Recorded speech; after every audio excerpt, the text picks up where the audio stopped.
Hey everybody, we are here at the Doctors for Disaster Preparedness, and I'm standing here with Tom DeWeese. He's well known to readers of the New American. He's actually on the National Council of the Birch Society, and he gave a wonderful talk here about the importance of local activism and working with your local elected officials. He runs, of course, the American Policy Center, a phenomenal organization that's really at the forefront of fighting back against the sustainable development madness. Tom, thank you for being with us. Talk a little bit about things that people can do in their local communities. You emphasize the importance of local activism. Give some people ideas for what they can do in their town, in their city, in their county to push back against this tyranny. Yeah, absolutely. People are very intimidated. They look at the federal government and all these powers, even international, and they think there's nothing we can do. But if you begin to look at how they're operating, and they're coming into your local communities, looking at your city councilmen, your county commissioners, and so forth, and just surrounding them and pouring this stuff on, we're not there. And that's what people need to do. They've got to be there themselves and be involved. And as I went over yesterday in my talk, building a team in your community, that you don't want to be sitting there and have them come up with some new crazy idea and everybody's sitting around going, do you know about this? Where'd this come from? How do we do with that? By the time you've asked all those questions, they've already got it in place. You need a permanent infrastructure that's ready to immediately move on things. And it's what I call building a freedom pod. And the other thing with this is don't worry about what's happening in the next community or the next. Worry about yours and make the focus. You're going to protect local businesses and free enterprise. You're going to protect private property rights. You're going to protect individual liberty. If you make those three things the three pillars of freedom that you're focusing on, then you can begin to stop a whole lot of things that are happening. And so to build a team, the first thing you need to do is know your enemy. Who are you up against? What's the plan here? And research is the very important thing to do to find that out. Every community has a comprehensive development plan that these people are, these NGOs, these non-governmental organizations and so forth that are surrounding your elected officials, they're responsible for creating those things. And you look in that plan and you can see where they're going, what kind of policies there are. Get to know who these NGOs are. These are carpetbaggers in your community. They don't belong there. And they're international groups or they're national groups, and nothing they do is local. None of the policies are local. But you begin to look at that, and one of the things I tell people as they're looking at the comprehensive plan, look for one single line in there that says anything about protection of property rights. It's not there. And the reason that I've got involved in pushing for property rights as my main focus is because I learned that all of these plans under sustainable has kryptonite in it. That kryptonite is they can't put it in place without destroying property rights. And so if you can protect your property rights, you can stop it. The second thing you want to do, get 3 or 4 people who volunteer to just go to every meeting, every public meeting. City council, county commission type thing, okay. Right, yeah. I've had so many city councilmen, county commissioners say to me, Tom, your people aren't there. We never hear from you. And if finally one of our people do show up, it is so odd to them that, and the NGOs are whispering in their ears saying, don't pay attention to him, the guy's crazy, you know, and the conspiracy theorist. And, but get these watchers to go and just sit there. They don't have to do another thing but listen and take notes and see what's going on. Watching that, you will begin to see what the plans are, who the players are involved in it, and you'll know ahead of time a lot of what they're going to do. Combine that with the research. Then you get the agitators. These are the people that are your spokesmen, the people who are going to go before the councils and speak to them and take your position to them. You don't want to go in and start screaming at these elected officials. You want to go in with a very organized plan. And if you've got 3 or 4 people, you can organize what each one's going to say so you get it all out, because they give you 3 minutes as they sit on high looking down at you. The other thing I was told, advised by someone, don't everybody be in there under the same name, the same organization. You want to have different little break-off groups or something that have different names. It makes you look much larger. From there, you can begin to put together a social media team to get your information. You talk about the media. Every time I say to people, put a media team together, every eye in the place rolls like, oh yeah, we're going to get with those leftists and get something done.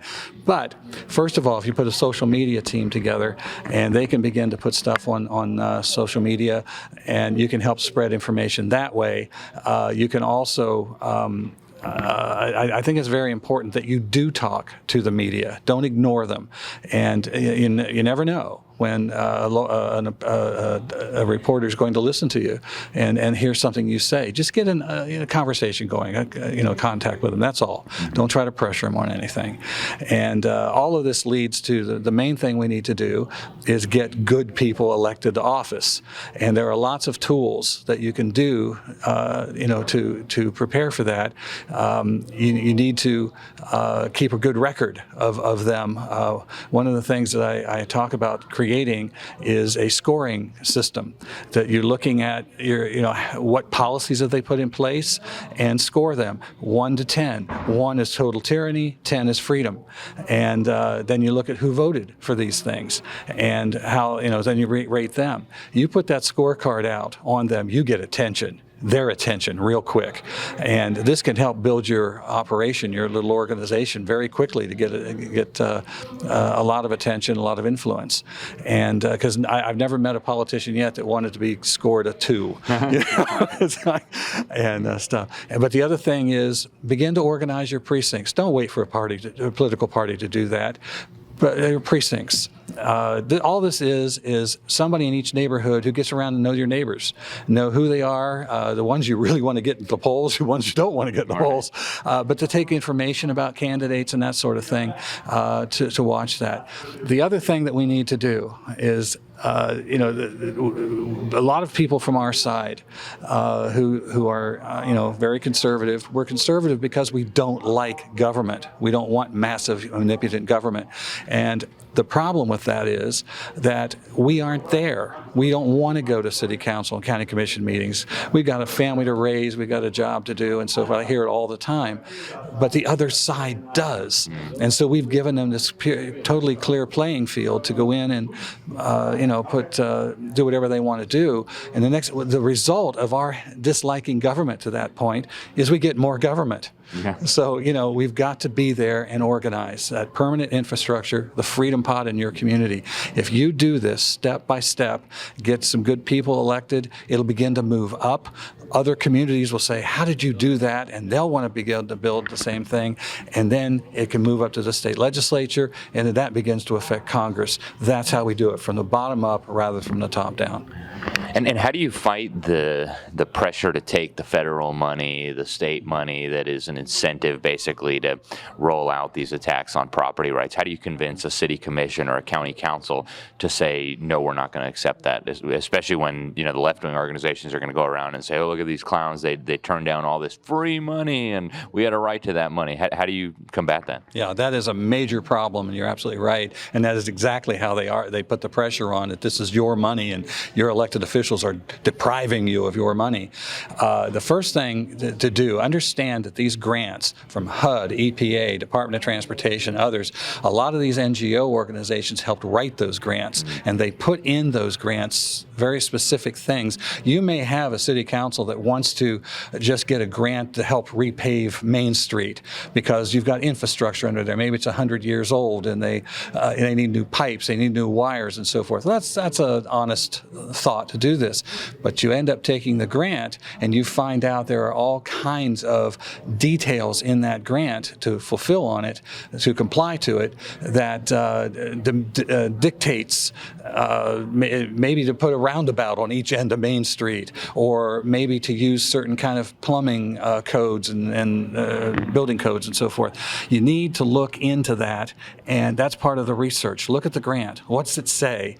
And you get to your elected officials and make it loud and clear. This is what you're signing on to, and you win a couple battles like that. You can then get very strong in stopping them from doing that. The grants are the poison. That's how they spread all these policies on us, and why every single community in the nation now starts to look alike. Nothing's local, and it's because they're complying to these grants. So you're absolutely right. That is the center of it. But that's one way to do it. Get in there, find out the details, and send out the alert. So.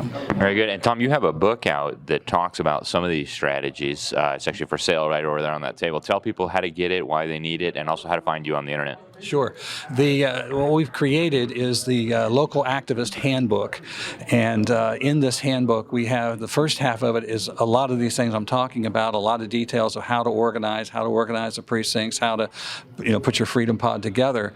The second half of it, we've got sample legislation for property rights protection. We've got lots of different strategies and a lot of background information so you know what it is you're fighting. And it's on our website. Our website is AmericanPolicy.org, and you can go right into the website and see that and a lot of other tools. I've got other books we've written and produced, and we also have you can sign up to get our emails so you know what we're doing and keep you up to date on things. And we've got a very large archive on there of articles. It's almost a 30-year archive that really goes into all these background details and so forth. So yeah. Very good. Well, Tom, thank you so much. Appreciate your time, folks. It's Tom DeWeese with the American Policy Center. Go check it out on the internet. He just won a big award yesterday here from the Doctors for Disaster Preparedness. What was the award again? It was the now you asked me. It was for defense of freedom. For defense of freedom. That's exactly right. Yep. So, folks, thank you very much. I'm Alex Newman, and we will catch up with you next time.